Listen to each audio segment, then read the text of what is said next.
doit mettre sur pied et dans un état de droit, il y a une justice indépendante.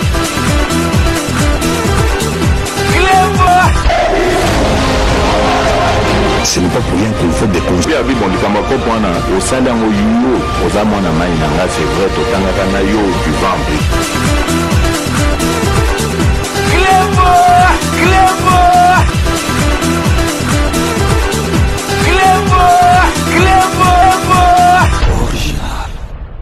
Salut et bienvenue sur Clébois Original. Merci de votre fidélité. 5 minutes avec César Ngadi. Tout le monde est d'accord et il en restera ainsi pendant très longtemps. 5 minutes à Léo avant la banda yango. Je tiens vraiment à vous remercier.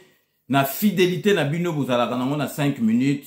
Parce que na lobaka 5 minutes, ils allaient émission moko pas comme les autres. 5 minutes na zalaranga moko. Donc naza ko pese la bino ba masolo. Nazali ko kiti sabino mitema bobi ke 5 minutes ezali émission moko oyo ezali éveil patriotique émission oyo ya batu oyo balingi mboka sur quoi donc ezali bato oyo balingi Félix Antoine Tshisekedi émission ya lelo ekozala neti précédente émission nanga oyo par rapport ya point de presse ya président biso Fachi Beton na Macron bo moni ndengi monde entier ningani nakanisi bino moko bozomona ba réaction vraiment ezali ba réaction moko positif na côté ya président de la République na biso donc conférence de presse wande na bisaki bino ekotika na ba anal ya ba conférence de presse ezalaki vraiment au pesimboa olembwa boya mbwa penza ko zwango akei nango donc ako boya te azu yango donc vraiment lelo émission na biso ya lelo na kwa kotika makambo te na yele lopo na répondre nanga à votre place moi j'aurais eu honte de faire de telles déclarations à la télé nanga donc bino bozo kanisake sujet o bino bozo koloba na Félix Antoine Tshisekedi ba nomaye ba sala eboye Espagne na biso za sujet tabou ezali sujet tabou te na minute yo biso tozali na tina ya makambo wana te parce que ba priorité ezali mususu nanga yo zolo bandengo na pourquoi démissionner quitté pourquoi yo o démissionner quitté ozali ko bimisa makambo ndengo wana sikoyo yo kasi soko bimisi makambo oyo zo bimisa wana ke biso tokolemba Félix Antoine Tshisekedi toko baye Félix na biso Antoine Tshisekedi mwana papa Etienne Tshisekedi na tout pourquoi yo démissionner quitté. Et là, avant de développer ma solo, parce que na kotali sa yope, boyebi kaka 5 minutes ndenge me marabatu nako. Memo na cadre la musique, donc boyeba, bochana mitu na bino, surtout batu bazali ko polémiquer sur ma déclaration na kotali sa biso. Ezali sujet tabouté parce que toki parangote. Mais boyeba ke Félix Antoine Tshisekedi Fachi Beton a sauvé le Congo. Félix Boyo qui vient de la lobby, Félix Moutou a sauvé RDC. A sauvé yango na ko développer bino siko parce que bino bozo kansa yo le lonango zo fioto lambanga nanango akoye ko fioto lambanga tango kanamba zalaki azo boma batu azo kanga batu azo prolonger mandat na ye bino bokasi kanamba zalaki vraiment na posa ko kende.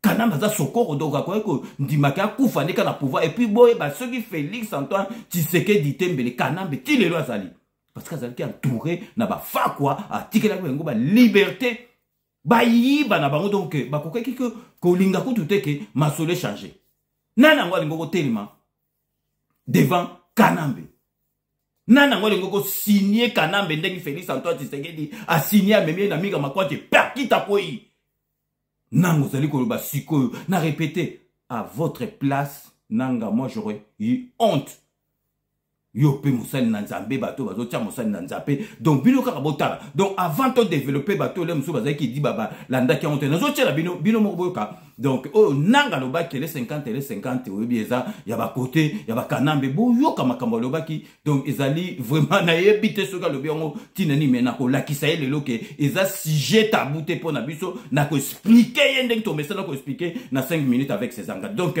restez connectés sur Clébois Original, on revient tout de suite. Qu'est-ce que vous avez voulu dire en disant quoi? Par rapport à cette transmission pacifique du pouvoir. CENI annonce les résultats provisoires des élections. En ce qui concerne l'élection présidentielle, la CENI a annoncé les résultats provisoires. S'en est suivi, et c'est conformément à la loi, l'annonce des résultats définitifs Par la Cour constitutionnelle. par la Cour constitutionnelle. Ça voudrait dire que même si la CENI avait commis des bêtises ou une erreur, cette Cour a compétence large, non seulement de rectifier, d'ajuster, mais même d'annuler.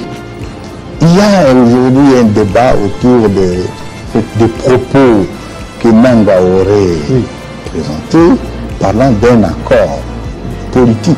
Je confirme qui ne sait pas qu'il y a eu accord. Binomo Boitolanda, ba déclaration ya Nanga, wazaki présent à CENI. Na tuni Nanga, pourquoi yo o démissionna quitté? Na yebisi bino lisusu ke Fachi Beton a sauva mboka na biso. Ba misusu wana lelo bazo koloba bazo okotaka na union sacrée de la nation. To yebite ceux qui masolo oye les karaboité, ceux qui Félix Antoine Tshisekedi azaki grand stratégité na yebite bongo zo akutu tayako tout la mousse ya zatate dans la Brazzaville. Bota la kaka nazo expliquer binono mukolo passation de pouvoir. Félix Antoine Tshisekedi a eu malaise. Boyebi que jour wana soki karabazoka Félix Antoine Tshisekedi ba memie na ambulance ba kene na hôpital. Ba tu balingo ko kufa bede sengo za boyebi place wana et sengele di batu bazala te bo moneng batu ba yaki po batala passation à pouvoir ya mwana papa Tshisekedi Fachi Beton na Kanambe. Donc soki kaka Félix Antoine Tshisekedi bazwa ki ba memie na ambulance bongo mona ndenge batu bango ko daye wana donc bongo ko mona masolo oyengo le kana po bo mona ka ke nzambe alingi kongo na biso yo lelo nango zo fioto lambanga donc yo ozo kanisa ke soko lobi yango biso to ko répondre ote na minute oyo ba congolais ba priorité za côté mususu tuzo mema masolo to si sa guerre ozolo Félix Antoine Tshisekedi makambo azo sala pona guerre na masolo asali ndenga memi Kagame tina suka lelo ba pays tout donc ba américain donc Union européenne ba bwakisi Kagame yo kanisi ezali simple yo kanisi ezali ba G oya ko fioto lambango no sikota Kanambe azalaki wana nani yango lingo longole na pouvoir bino kanisi Kanambe lingo longole na pouvoir. Kanambe za dictateur donc il faut ça na ba grand stratège na minute wana Kanambe ndeka zalaki wana oyo nyoso tout angai koloba faut koloba oui. Nazo lia na midi chez yo oui bon bondo mona nde Kanambe bandoko ya kolia et pas Mama Denise donc na ba midi donc biloko nyoso tout Kanambe bandoko loba il faut koloba oui poto boto la e pouvoir bit na msezani to boto la Kanambe pouvoir longwa. Bobane au moins na zolo ba mingi bino po bino sikoto kene na maso na bino po bozolo bake donc Félix Antoine Tshisekedi a gagné qui te pas ça qui est pouvoir nazo ke siko na idolo na bino ndeki bino zolo ba bo bité zaki système à les corbeaux et les renards Kanambe zaki na fromage na munoko donc Félix Antoine Tshisekedi a c'est fois flatter pour cause ça faut pas quoi c'est fromage Félix Antoine Tshisekedi a changé face à cause esprit il y a la musique donc bino bo na gauche bino bozo kanisake donc Kanambe ye donc azo prolonger ba masolo na ye azu wana ati mbongo na ye alingi ba msusu bakota te ati dauphin na ye aza sokoro bino bokasi Kanambe ngo tika pouvoir kabo ango pesa bino kabo donc bozo fioto lambanga yo nango zo fioto lambanga zana ko sabino boka bino moko donc bato pepper dendeki ba bandoko loba avant l'élection salama po ba bandai ko banga ba yebi ke soki masolo o leki ndenge leki lelo donc ba sili ndenge suko baza ko sila bino moko boka l'un des responsables na RONA ya pepper de o ya lobaki minaku o ya lobaki donc bino moko bo comprendre que zalaki masolo a ko sakanate. Kounjala Njoko a fait le rappel des troupes. Quelles que soient les sensibilités, les sentiments de chacun, c'est le régime.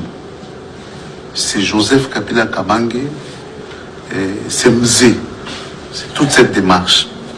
Et donc nous devons travailler parce que si Ramazani perd, notre régime perd. Vous imaginez les conséquences pour la République. Et donc chacun doit réfléchir. Ezalaki jeté bino bongo na on utilise qui ezalaki jeté et puis bino bondo kasani na boka ça donc Félix Antoine Tshisekedi ayuma Félix Antoine Tshisekedi aza yuma siko pour comprendre que Félix Antoine Tshisekedi noko ya yatimba. Bino bozo kanisa donc kanamba ye donc yé mutaza na pouvoir na maboko azolo bano ba makambo azolo ba bino makambo il faut boche contre temps donc bino bobi politique ite politique donc makambo ba na moïse yango mto ba na butu te kanambe na minute wana poto bake pouvoir donc makambo toi koloba il faut qu'on dimango côté na kati ya masolo après charger stratégie ndenge Félix Antoine Tshisekedi asali donc baki pouvoir sur quoi côté a commis ko charger les stratégies donc Cour constitutionnelle bakiango, Sénat bakiango, Parlement bakiango, donc gouvernement chargé, donc il y a un bon qui soit kita, bino bokansa ki donc kanamba ye, bino bozo piqué, bozo sa ndenge ni bokansi yango longa. Oui. Oui. Oui.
S'il vous plaît,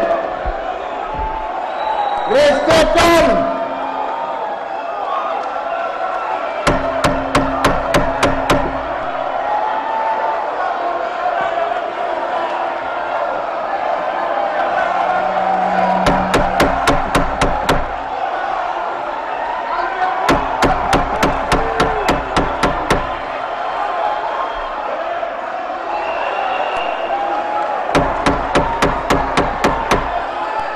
Et là,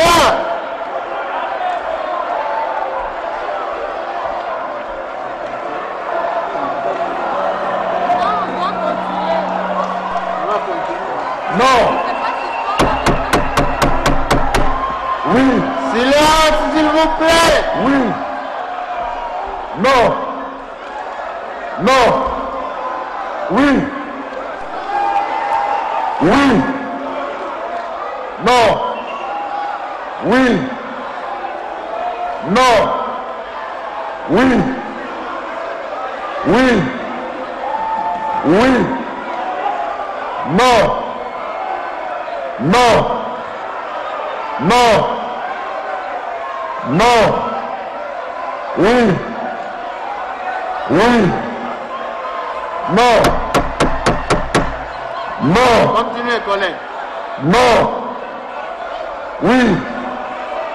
Non. Non. Non. Oui. Oui. Non. La mention urgent et sans pied sur la farde chemise portée en bandoulière par le Premier ministre Ilunga Ilunkamba était prémonitoire d'une grande décision. Le chef du gouvernement des coalitions a présenté ce vendredi sa démission auprès du chef de l'État, Félix Antoine Tshisekedi Tshilombo, qu'il avait nommé en mai 2019. Déchargé de toute responsabilité, Sylvestre Ilunga Ilunkamba est sorti le main vide du bureau du président de la République et a fait lui-même l'annonce de sa démission. Vous connaissez comment a évolué la situation politique dans ce pays. Je ne vais pas épiloguer là-dessus. J'ai tiré en fin de compte les conclusions de cette situation et je viens en toute responsabilité et conformément à la Constitution de déposer la démission du gouvernement de la République. J'ai remercié le président de la République au nom de mon gouvernement, je les remercie de la confiance qu'il nous a témoignée dans le cadre de l'accord de coalition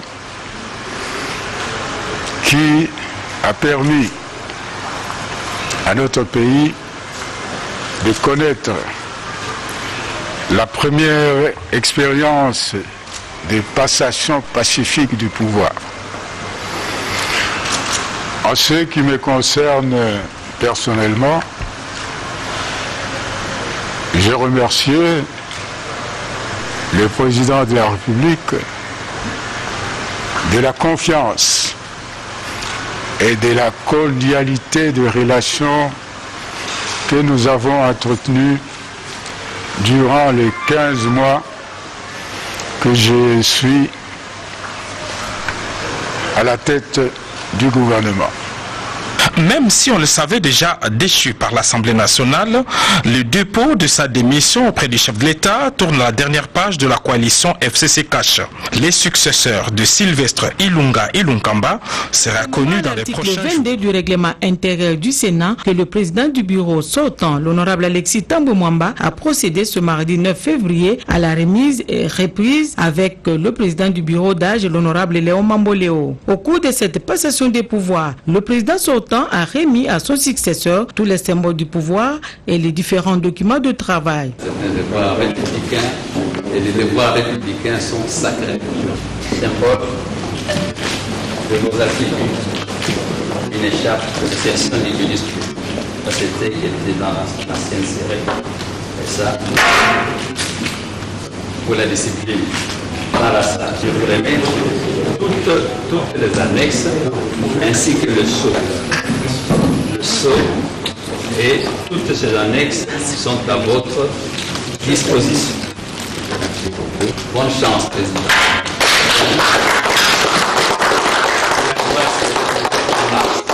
Le doyen d'âge, l'honorable Léon Mamboléo, a remercié son prédécesseur pour son bravoure, sa dynamique et son expérience dans la direction des séances plénières et surtout d'avoir assisté personnellement à cette manifestation. Juste après la remise et reprise, l'actuel président du Sénat, l'honorable Mamboléo, a pris possession de son bureau de travail. Cette cérémonie s'est déroulée en présence des membres du bureau sortant et des déshonorables sénateurs les moins âgés, de Monsieur le secrétaire général du Sénat et conseiller, les coordonnateurs du bureau d'études du Sénat.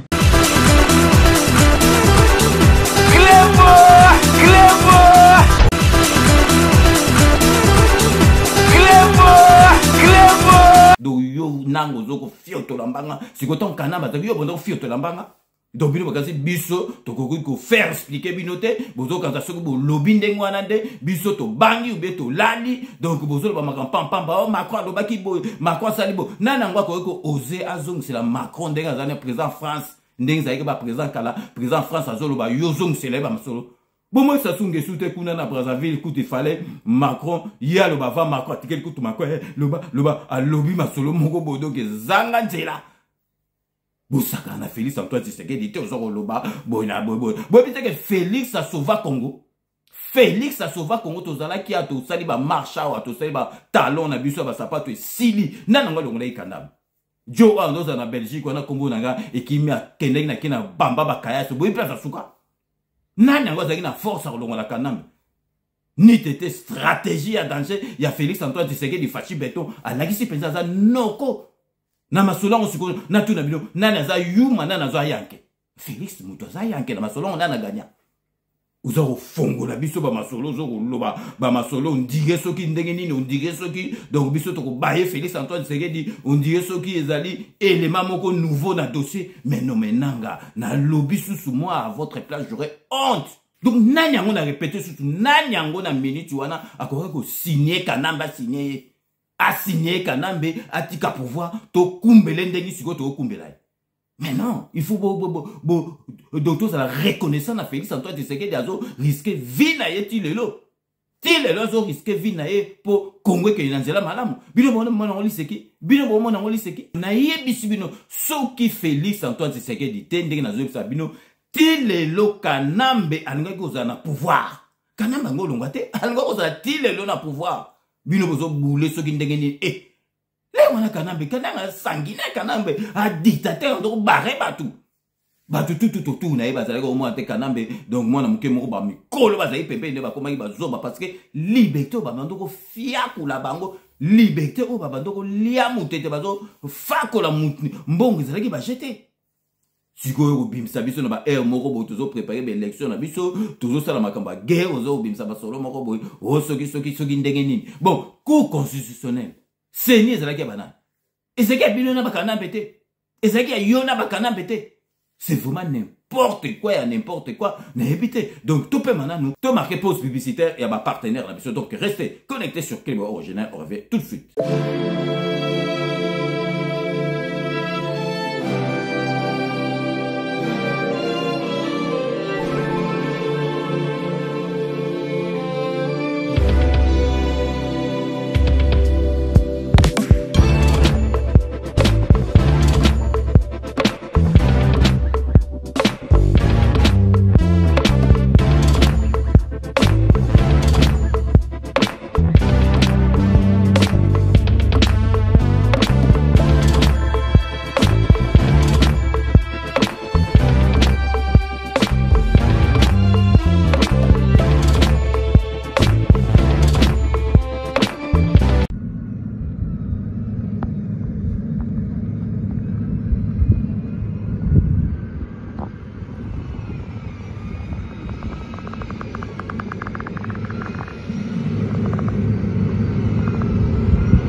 Codiasimo vous propose un crédit immobilier. Vous êtes du Congo ou de sa diaspora? Vous désirez devenir propriétaire en RDC et faire construire votre maison en toute quiétude? Obtenez votre crédit, puis commencez son remboursement uniquement dès la livraison de votre maison. À la Cité Kimia, nos maisons seront toutes construites aux normes internationales. Située à seulement 25 minutes de l'aéroport de Njili, 10 minutes de Safari Beach, au cœur de cette cité moderne, vous y trouverez aussi un centre commercial avec plusieurs commerces de proximité. Nos bureaux sont situés au 173 avenue Mutombokachi, dans la commune de la Gombe, référence rond-point Forescom. Venez dès à présent réserver votre lot dans ce nouveau havre de paix à Maluku, ce nouvel Eldorado au Congo. Codiasimo, la meilleure adresse pour construire la vôtre. Kilelo, qui t'apparte, pichu qui t'engue. Tu as opé un appartement dans Gachapoto. Solution mon ami. Aux en posa ya salle à concert, salle ya mariage, pichu qui t'engue appartement. Au salle à location à restaurant, au benga qui t'apparte, pichu qui t'engue appartement. Aux en posa ya événement, au défilé de mode, au ba maman baroya réunion, au sokinini. Pichu Kitenge appartement qui t'apparte. Aux a besoin de louer terrain. Oh, na banda otumbaka tabanangai na nenga poto zone industrielle qui t'apparte. Pichu Kitenge appartement. Olingi ofungola o ba bureau qui t'apparte. Pichu Kitenge appartement. Numéro de téléphone 0033 75 14 32 126. Benga na qui t'apparte. Pichu Kitenge appartement. Olingi ko sala achat et lupangu na poto. Ozana Kisasa, Ozana Ngola, Pichu Kitenge. Ba Kitenge ba ebele mais wana qui t'apparte. Check.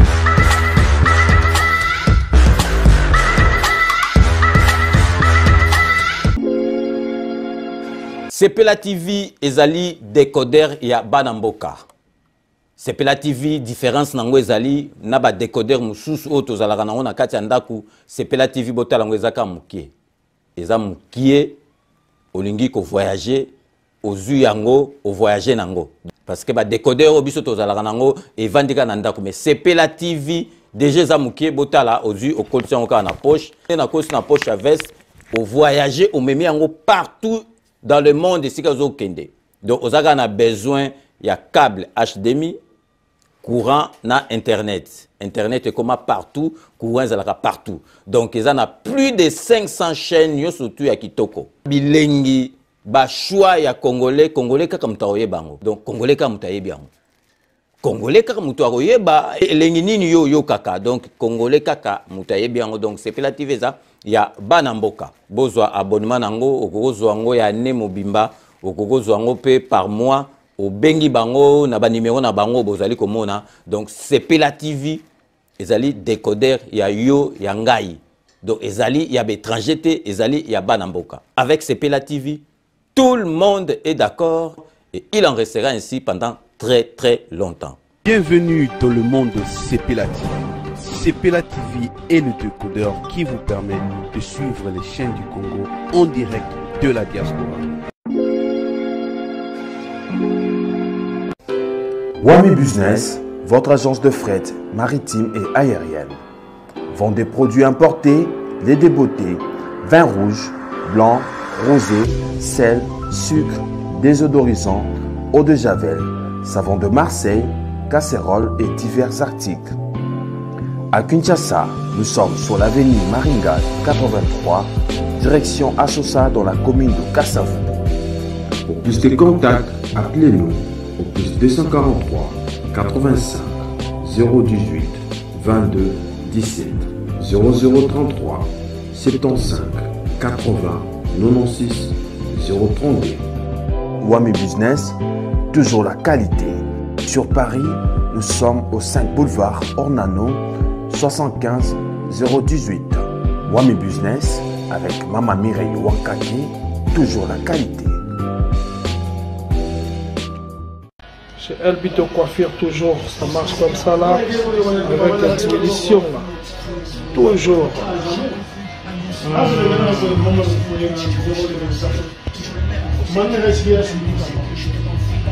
Salon number one, chez Elbito Coiffure. Il coiffe avec sourire, il coiffe avec noblesse. Chez Elbito Coiffure.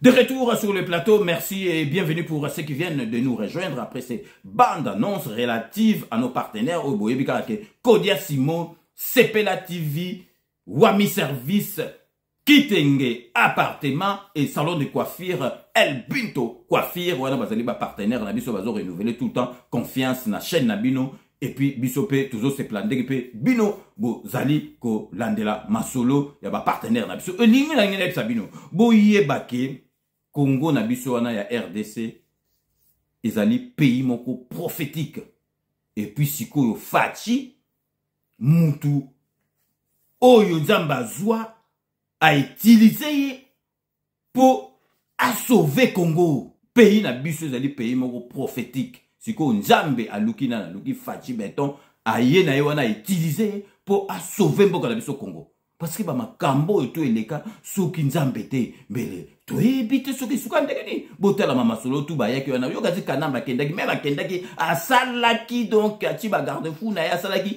de façon que masolo ekende na ndenge ya lingaki donc ati fachi ma yeba yike akobalisa masolo do rakosa bakosika elo mobo na parlement ale eke na sénat ba valider bou ko constitutionnel bou balonguli fachi fachi alingotamba masolo tu ba bando boule zo sala mate ti ba komi ko landa kutu ba bare fachi ba vio banini banini ti le lozo simbate butu na kanamba comprendre peut-être moi na lion za lion fachi aza mutu musu parce que bando boule te ke sukele boya Congolais ni pas boula kité que Fachi a koya robalsa masolo bon muta boula kité. Yango il faut vous en respect na Fachi Beton sauva Congo. Ben de sang oingo na Congo donc ya Mobutu ezalaki kutu pamba parce que Mobutu kutu azalaki mwana mboka. Dona batu mususu po ba katisa na Brazzaville bango zo tante. Baza ko loba siko nango zo ko loba ba n'importe quoi moko du verbiage babilo ko moko zangatina donc yo siko soko zaki penza donc muto zo ba pourquoi démissionner quitté pourquoi yo démissionner quitté parce que ba misusu oyo ba ndoki ya Congo oyo na ba journaliste na bato ba yoka bazo kanzaki si jeune eza tabou te eza tabou nani Félix Atimba donc eza ndenge bino bolobaka wana ndenge boloba wana Félix a sauva Congo parce que Kanamba zalaki prêt à kendete alingaki pe ko kendete alingo ko tika na pouvoir so yango daye na pouvoir yango daye a sokoko Félix a bimisi ba stratégie ko sakana te bino bokansi Kanambe pona ko longola nezaki Kanambe makambutu alingo loba fo loba oui ozotala siko lobi soki na côté na changer masolo et puis ça facilité Eza facilité, eza netu mutu moko, aza nanda kuna yote, aza ralibanda, aroye batege place maye tangaka, mukolo aroya rovanda no nakati, et si ya sa kote liyo nakati. Oza su nekambasa te parce que ayebi ba masolo nyo surtout. Bozo ko loba makamoko nango zo tratala nango, ko pesanga mecha ko sakanate, yo kutu mutu ko loba ndengwa nate nanga, yo ko loba makama ndengwa nate. Yo kazi so lobi ndengwa na biso nde toko baye Félix Antoine Tshisekedi akozala wana. Ezala zwaki donc masolo ngona kope. Eza soki batigela ki yango soki ndengini. Oui tondi minyo surtout Félix azawana a sauva Congo soki yete to bite soki tongo ko suka wapi na Kanambe. Ndengina bisi bino tile lo Kanambe mbe azaka. Nana ngo fioto lambanga longo na Kanambe. Bato tu batora ki ba fakwa bazo iba ndengina balingi yo lelo ko lobake so tala. Tika babiloka pamba on n'a pas ce temps-là. Il y a aussi la makamtu zana mamakamsu l'élection zoya. L'élection zoya awawa. Masula baba ya ba guerre oyo ya SO Kagame donc mardi yango donc masolo bil moment on utilise qui ils a jeté yunango go fioto lambanga no sikoyo. C'est qui système il y a les corbeaux et les renards. Kanamba zana fromage. Si on peut baka fromage, stratégie, Félix Antoine Tshisekedi a baki fromage a changé esprit à la musique, a changé face, yango Kanamba mona. Bino bomo on est seki, bozo on est G, bozo mais tout ça qui n'a pas cité. To banda ko lela ouais, to alongwa to lukata mbwa ta makakwa ya. Lelo toujours Félix Antoine Tshisekedi a comme sous mouton abe. Mais non, il faut arrêter. Bota neti o batu misusu oyo lelo tala ba fayulu na otela bino extrême tala nde ba komi ko sambwisa eti na télévision na ba journaliste parce que Kongola fongoli misu ani su ba jeta ebi ke Félix Antoine Tshisekedi mutu azo mema masolo pe akomema ngona suka bino bolanda reportage na tele bino muke reportage na tele bino muke na JT moko ya lingala bota ndenge bazolo bana fayulu bazolo bana penza vérité zali soni donc bimazolo baba n'importe quoi zangatina na moment où donc yekoute stratégie zangaki soki ndenge ni facha za na masolo siko azobungsa mboka yo ya ko loba babiloke zangatina bino moko boyoka ndenge fayulu ba sambwisie na télévision. Tout le monde réalise aujourd'hui. Le comédien de la République, candidat malheureux à l'élection présidentielle il y a 2018 dans la République démocratique du Congo, Martin Fayulu Madidi, autrement appelé Didi Paul, a zonaki lisusu na scène lobby eleki à travers point de presse organisé na Kinshasa, capitale de la République démocratique du Congo, pour na distraire encore une fois de plus peuple congolais à travers ba discours na ye ya lokuta ndenge ya mesana, ba discours ya haine. Tout le monde réalise aujourd'hui. Le comédien de la République, candidat malheureux à l'élection présidentielle il y a 2018 dans la République démocratique du Congo, Martin Fayulu Madidi, autrement appelé Didi Paul, a zonaki lisusu na scène lobby eleki à travers point de presse organisé na Kinshasa, capitale de la République démocratique du Congo, pour na distraire encore une fois de plus peuple congolais à travers ba discours na ye ya lokuta ndenge ya mesana, ba discours ya haine.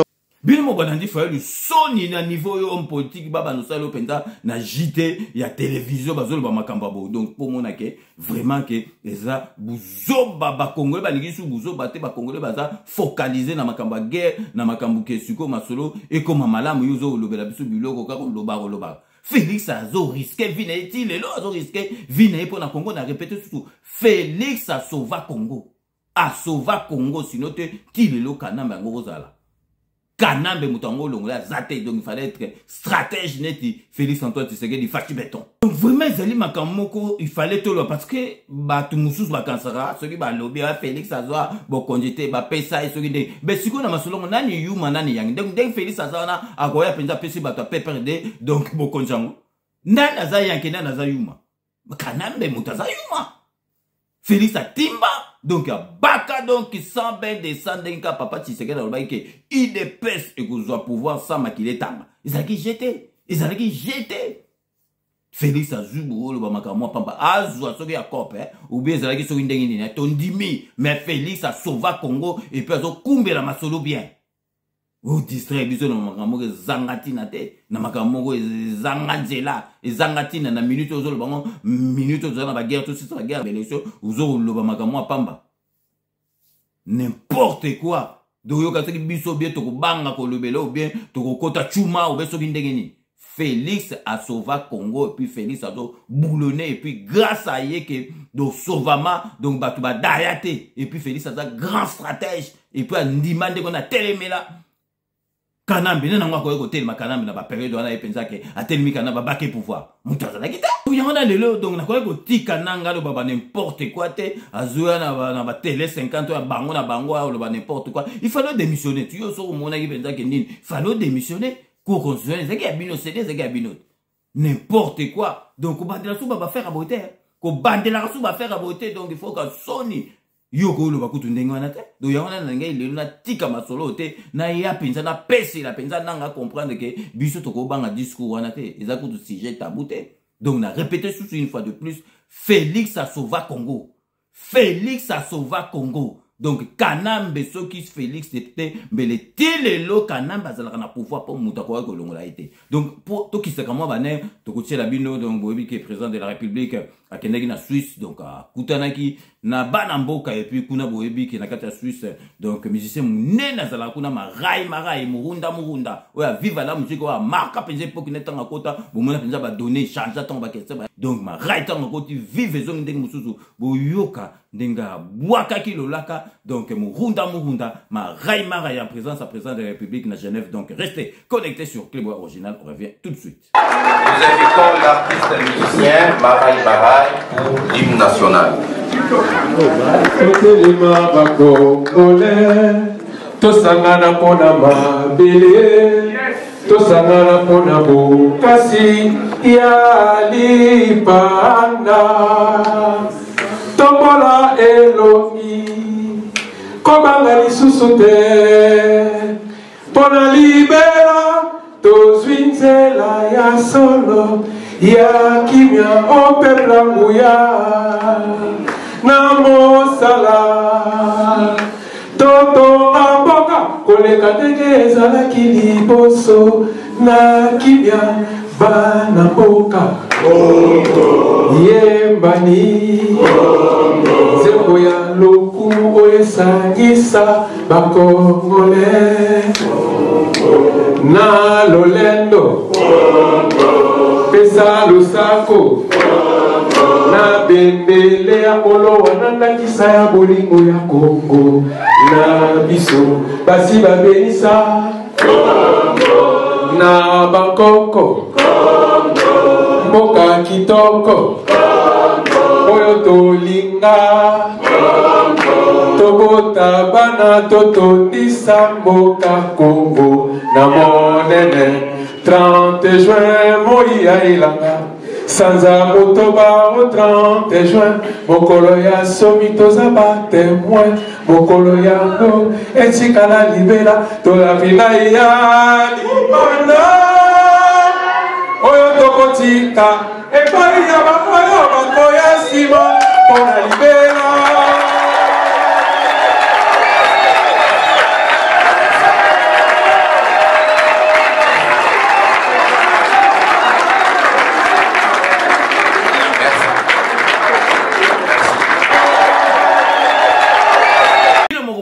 Donc vraiment il fallait nacher la bino ngobotala et puis Marai azali musicien oyo l'un ba mission au bazala kasima président de la République donc bandi maramasola président de la République bazali na confiance na président de la République donc vraiment ezalaki esengomingi po natie la bino yango tenaki natie la bino extrait au po botala ke bato belé balingi président de la République bazali na confiance à président de la République. Lelo penza il fallait natika masolo anangate il fallait penza pour répondre donc yangona vraiment na tenaki na kati ya 5 minutes na talisa nanga vérité na répondre et puis na ilakisa batu mususu ke vraiment Félix Boye bake ye muta sauva Congo ye muta longola biso na boumbu ya Kanambe parce que sans ye Kanambe lelo na zo sabino angoza na pouvoir. Donc nanga ko eko distraire biso te na ba discours moko ezangatina donc on est fallait au démissionner te tant bango proclamer ba masolo au démissionner sur la qui mo bali ya solo net Félix Antoine Tshisekedi il fallait démissionner et on a 5 minutes à lelo na tenaki vraiment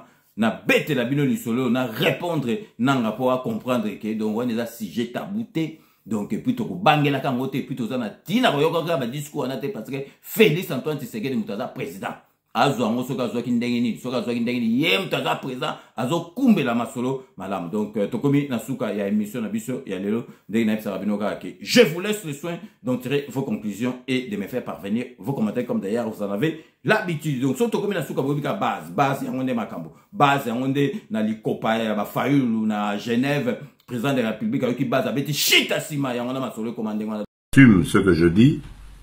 Je vais me retirer, je retire ma signature au nom de l'UDPS de cet accord que nous avons signé à Genève hier dimanche 11 novembre. Donc, base, il faut rester, toujours honorable Jean Moutala Nakati à Londres, honorable Jean Moutala, merci Nanyo surtout au salaire rapport à 5 minutes avec ses engagements. Jano Matundu, toujours à Londres, merci Nanyo surtout vraiment, bon, salaire rapport à 5 minutes.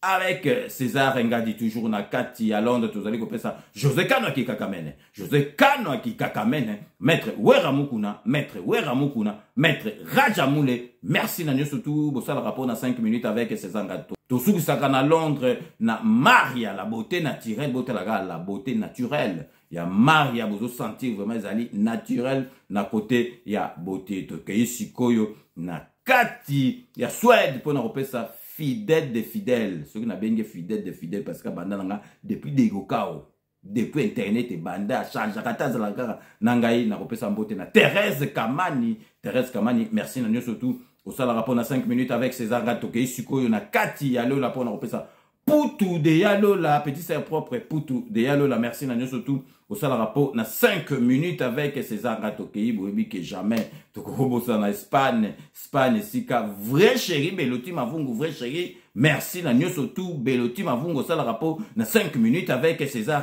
Ngadi tokei siko na kati ya Kisasa donc aza muta Belgique mais akenda na Kisasa kuna ko vanda po kaka na kosunga mukonzi na masolo na ye parce que il faut mutunyo surtout acha maboko na kati ya masolo na zali kopesa mbote na Serge Palmi merci na nyo surtout ça la rapport na 5 minutes na information pesa ko la raté aujourd'hui kaka information à l'outil de donc Serge Palmi merci na nyo surtout au ça la rapport na 5 minutes avec César Gatozongi sous na kati ya Belgique na kati ya le rapport na pesa de Cosmo Coco merci na nyo surtout au ça la rapport na 5 minutes avec César Gatozongi awa na kati ya Paris pour na pesa Thomas Mbona petit frère propre Thomas Mbona merci na nyoso tout au sala rapport na 5 minutes avec César Ngatoke sur na kati ya Norvège pour na repesa Hubert Kizela en tout cas merci na nyoso tout au sala vraiment pour na 5 minutes parce que vous allez vraiment na mou il y a 5 minutes Hubert Kizela na Norvège donc vraiment ko lembaka émission na hote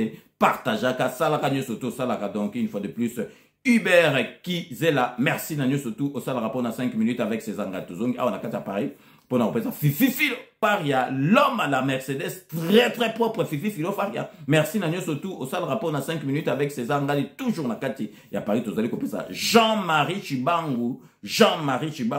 Merci Nanyo surtout au sale rapport dans 5 minutes avec César Ngadi. Donc, na kati Hollande pour nous représenter ça les grands producteurs de renommée internationale. Fridolin Bokomo, Masananga, Fridolin Bokomo. Merci Nanyo surtout au sale rapport dans 5 minutes avec César Ngadi. To Sugisaka toujours à Wanakati à Paris. Na Dokotolo Nabiso. Jean-Paul Djamba Kaoudi, merci na émission na Parlons Santé. Et puis, na Oigno surtout, au salle rapport, na 5 minutes avec César Ngadi. Donc, c'est la fin de ce 5 minutes avec César Ngadi que j'ai eu l'immense plaisir de vous présenter. Merci de l'avoir suivi. Nous allons nous retrouver dans 24 heures pour un nouveau numéro. D'ici là, portez-vous bien et à très bientôt. N'oubliez pas, tout le monde est d'accord et il en restera ainsi pendant très très longtemps. Bobo Sanate, Kanambe, Arozoa, Masolo, Nambutu, Penadikos.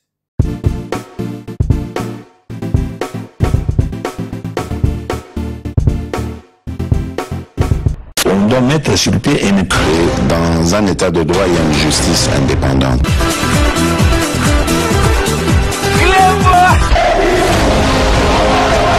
Ce n'est pas pour rien qu'il faut des causes. C'est vrai,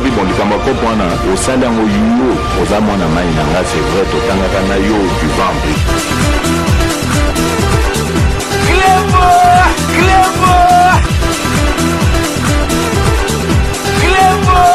Clément